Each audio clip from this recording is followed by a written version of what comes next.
Sveiciens Tev šajā jaunajā dienā un nedēļā. Es esmu Artūrs Avotiņš no Džošo ministrijas kalpošanas ar vārdu šai nedēļai. Ir ļoti labi un būtiski saprast to, satvērt savā sirdī to, ka tas, kas tu esi, Jēzu Kristu, un ar to aicinājumu, kas tieši tev ir dots, tu vari iedvesmot daudzus citus cilvēkus. Un runājot par šo iedvesmu, priekš citiem cilvēkiem, es pārdomāju nedaudz apostuļa Pāvila piemēru.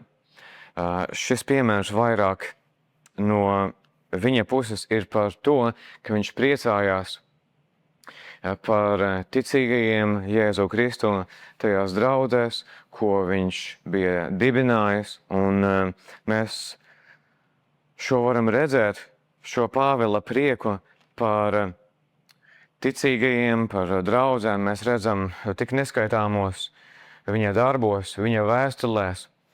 Mēs to, piemēram, redzam Pāvila vēstulē Filipiešiem, turpat 1. nodaļā, pašos pirmajos pantos, sākot no 3.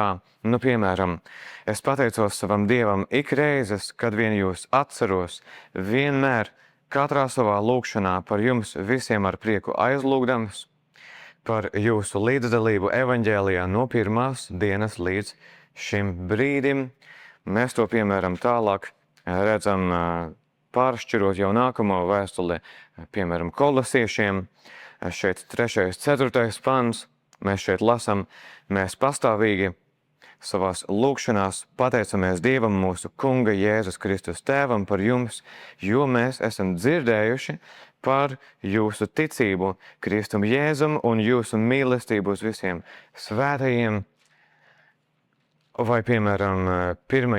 vēstulē Tesaloniķiešiem 2. un 3. pantā, mēs vienmēr pateicamies par jums visiem Dievam, kad pieminam jūs savās lūgšanās, jo pastāvīgi atceramies Dieva, mūsu Tēva priekšā jūsu ticības darbu, pašaizliedzīgo mīlestību un nesatricināmo cerību uz mūsu Kungu Jēzu Kristu.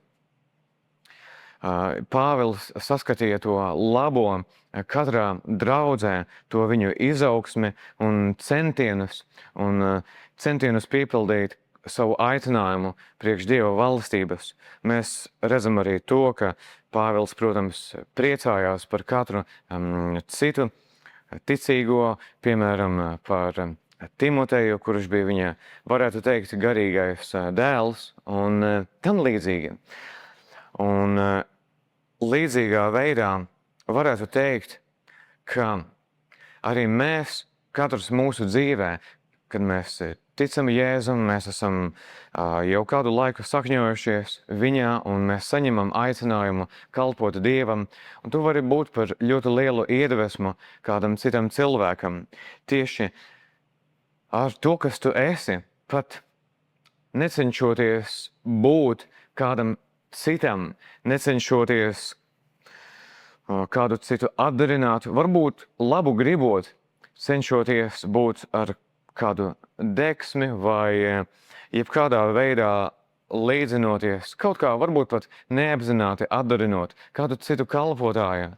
Bet ir tik ļoti labi, kad mēs varam būt mēs paši un augt Jēzu Kristu un sakņoties viņā, attīstīties, augt tieši savā aicinājumā priekš Dieva valstības un vispār esot sev pašiem, esot tajā ugunī un svaidījumā, tajā mērā, ko Dievs ir devis tieši mums, esot tādiem dabiskiem, nepiespiestiem tādiem, kādi mēs tieši arī katrs esam, mēs varam ļoti iedvesmot kādu citu cilvēku. Un šis svaidījums, tā uguns, kas ir pār tevi, var iedvesmot citu cilvēku. Viņš pirmkārt var kļūt ticīgs, viņš var sākt ticēt Jēzum kā glābējam. Redzot to, kas tu esi, kā tu kalpo, tu vari iedvesmot arī citus, darboties priekš Dieva valstības, darīt lietas priekš Dieva vēl vairāk. Un Nekad nesaki savā dzīvē, ka lai šo uzdevumu, lai to kalpošanu dara kāds cits, es jau arī varu, bet, citam sanāks labāk.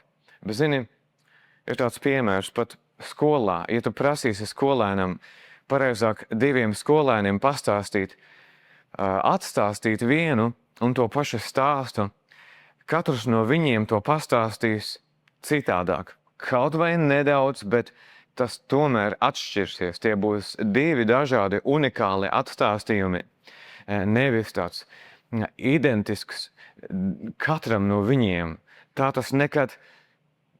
Tas tā nestrādā, jo mēs katrs esam īpaši unikāli veidoti un radīti. Un, protams, Dieva aicinājums, tas nav salīdzināms ar kaut kādu vienkāršu stāstu un tā atstāstīšanu, bet tas ir par to šajā reizē, ka mēs daram to kalpošanu, piepildam to aicinājumu, ko Jēzus mums ir devis mūsu dzīvē, un mums ir jāizdara tā daļa, ko mēs varam darīt, uz ko mēs esam aicināti. Un vienkārši to darot, mēs varam iedvesmot citus, arī tuvoties Jēzum aizvien vairāk, kalpot Dievam aizvien vairāk, piemēram. Un šie te Pāvila piemēri, viņš ļoti priecājās par šiem ticīgajiem draudzēs, kas bija neatlaidīgi savā ticībā, palīdzēja Pāvilam vai citiem kalpotājiem un daudzos dažādos veidos cēla Dieva valstību šeit virs zemes. Un Pāvils par to priecājās. Un mēs arī varam kalpot par prieku kādam citam cilvēkam, par ļoti lielu iedvesmu kādam citam, lai arī viņi vēlētos ne jau kā līdzināties mums, bet kalpot Dievam, ieiet savā aicinājumā, arī saņemt svaidījumu, Dieva uguni, lai kalpot ar savu unikālo īpašo aicinājumu Jēzum Kristum. Un nav nekā labāka par būšanu tādam cītīgam un čaklam priekš debesu valstības, jo arī es kādreiz biju ārkārtīgi Dieva aizskarts. Es saņēmu spēcīgu Dieva pieskārienu caur kalpošanām, kuras es savos ticības sākumos, var teikt arī kalpošanas pašos iesākumos, es vēroju un es pie sevis domāju, kaut es kādu dienu varētu sludināt Dieva vārdu. Varbūt es nekad nespēšu, bet kaut es tā spētu. Un bija kādi kalpotāji, kas mani ļoti iedvesmoja. Ne jau, lai es viņus kādā veidā kopētu, bet viņi mani iedvesmoja arī darīt kaut ko priekš Dieva valstības. Un es patiešām arī saņēmu aicinājumu. Viens no maniem aicinājumiem manā personīgajā dzīvē ir arī sludināt Dieva vārdu. Un seko tam, ko Dievs liek tavā sirdī, esi čakals priekš debesu valstības, un tu redzēsi, ka Dievs varenā veidā pavairos. Viņš savā žēlastībā spēcīgi pavairos tev to, ko viņš jau ir devis, ko viņš vēl ir sagatavojis. Tāpēc šajā reizē pārdomāsim savās sirdīs to, ka tava deksme, tava uguns, tas, ko tu jebkādā veidā dari priekš Dieva valstības, var iedvesmot kādu citu arī. Sākt sekot Jēzum, sākt kalpot Dievam, viņa valstībai. Nevis, lai tevi kopētu, bet saproti mani pareizi, ko es šoreiz gribu pateikt, lai redzot tavu uguni, ko Dievs tev ir devis, svaidījumu, ko viņš tev ir devis, lai arī šis otrs cilvēks gribētu darīt kaut ko, un tas nozīmē to, kas debesu tēvam ir sagatavots tieši priekš viņa, lai arī viņš saņem svaidījumu, uguni un aicinājumu priekš Dieva valstības. Tāpēc es esmu svētīts un bagātīgi piepildīts ar Dieva klātbūtni un viņa svaidījumu un tuvumu šajā dienā un nedēļā. Un lai svētais gars tev atklāja vēl vairāk un dziļāk to, uz ko tu esi aicināts, lai viņš turpina tevi vest aizvien tālāk savā aicinājumā, lai tu vari būt par iedvesmu, iepriecinājumu, stiprinājumu citiem cilvēkiem, brāļiem un māsām Kristū, un lai tu vari iepriecināt arī savu debesu Tēva sirdi. Esi bagātīgi svētīts un iepriecināts šajā dienā un arī tālākajā nedēļā Jēzus Kristus vārdā. Tad jau pagaidām teikšu visu labu, tiksimies nākamajā nedēļā.